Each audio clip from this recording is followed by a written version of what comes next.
Welcome back to the final episode for today. Kind of gave you guys the bum's rush to give you the entertainment that I've been bringing to you for almost 7 years come this July. Almost a decade of entertainment beyond. I can't even believe that. I cannot believe that. I also cannot believe it's not butter, but that's a different story. On this final episode, another film that I saw, I actually saw it right after Love Hurts. I needed something in between, seeing this film. And it was Captain America: Brave New World. And as I sat and watched the film, I tried to contextualize in my mind what exactly I was going to say about this film. I ain't no shill.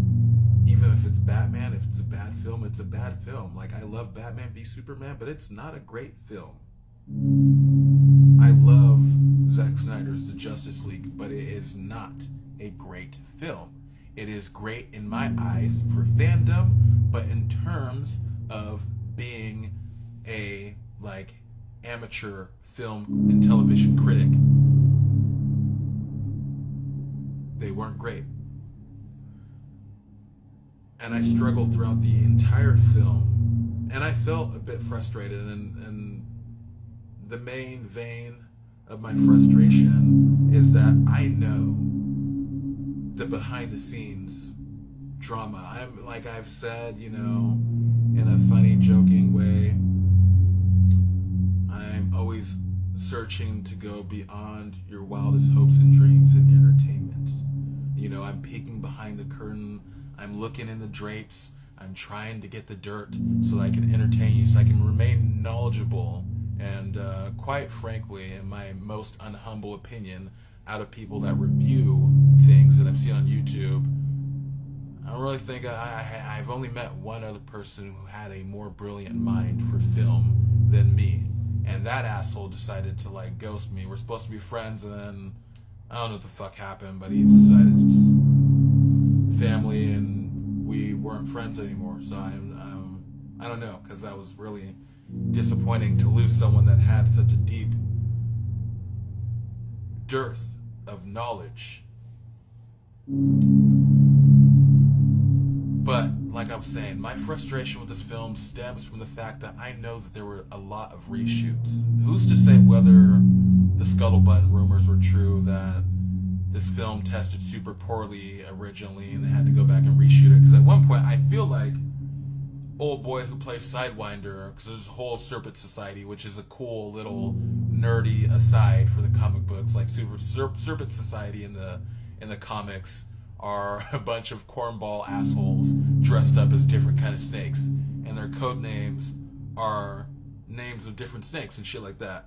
And at one point, WWE's Seth Rollins was, I feel like his role must have been what they brought in Giancarlo Esposito to be. Not that his role was going to be Sidewinder the character, but that his role would be, one of the antagonists of Sam Wilson's Captain America. So that was the one frustration, and then it's a very quick film. Things happen. To quote Tony Stark, this is a very appropriate quote. To quote Tony Stark from Iron Man 3, I experience things, and then they're over. That's kind of what I felt like about this film. Is they were really just zipping through. And I mean, it's a credit to the people in the editing room that this film, I feel like if you're not in the know, this film just kind of feel a little weird in terms of the pace. But it felt ultra weird, and some shots I could definitely tell reshoot.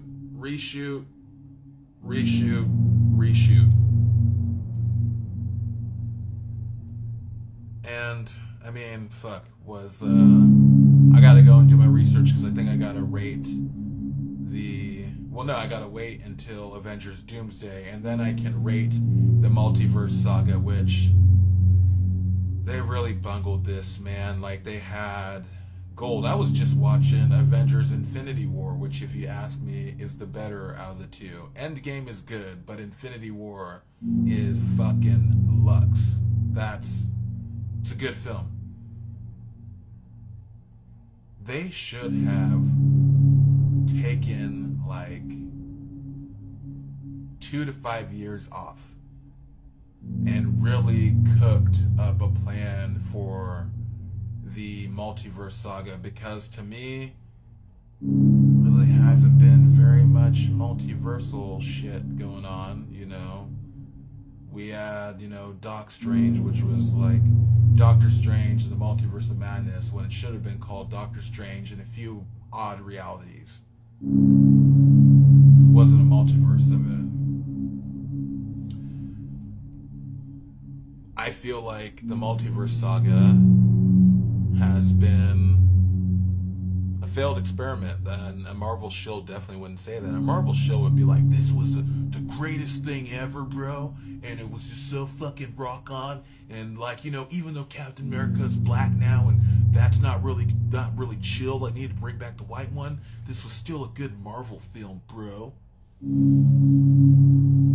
That's another thing that I hate about this, is the fucking discourse about why is Captain America black. Like, read a comic book, you fucking cunt. Jeez, like, good God. Tell me you're a bigot without telling me that you're a bigot-ass racist. Like, if the story's good enough, why should it fucking matter? Like, jeez. But, like I said before, I don't really get political on this show, and I'm gonna definitely try and keep to that motto. Another thing that I feel like they should have kept out of all the marketing, actually,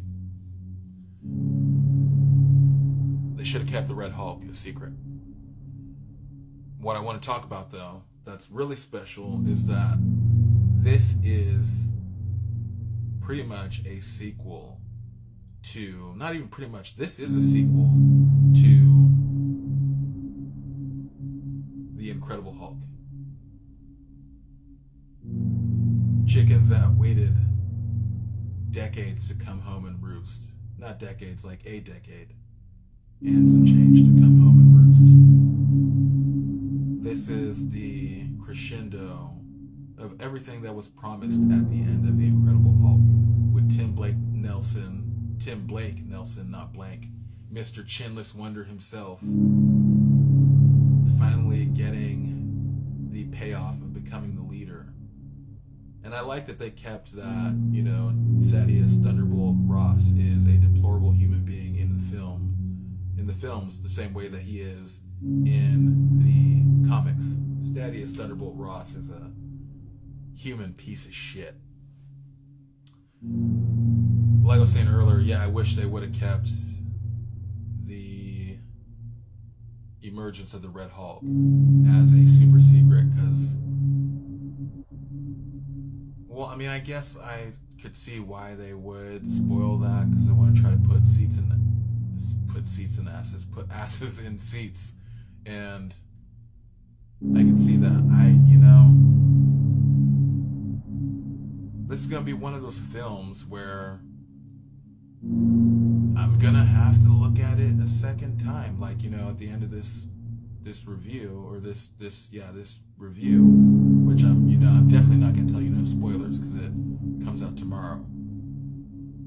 But I'm gonna give it the cursory review, and I'm really gonna have to go and look at it again to give it a fuller review, because right now, I don't know. I don't think that it was a good idea for them to hype it up and compare it to Winter Soldier, because as it stands right now, Winter Soldier is the epitome of great Marvel filmmaking. Nothing has beaten it, and I don't know if anything can. I enjoyed this, out of a scale of 1 to 4 thumbs up, I give it 2 thumbs up. Solid 2. Nothing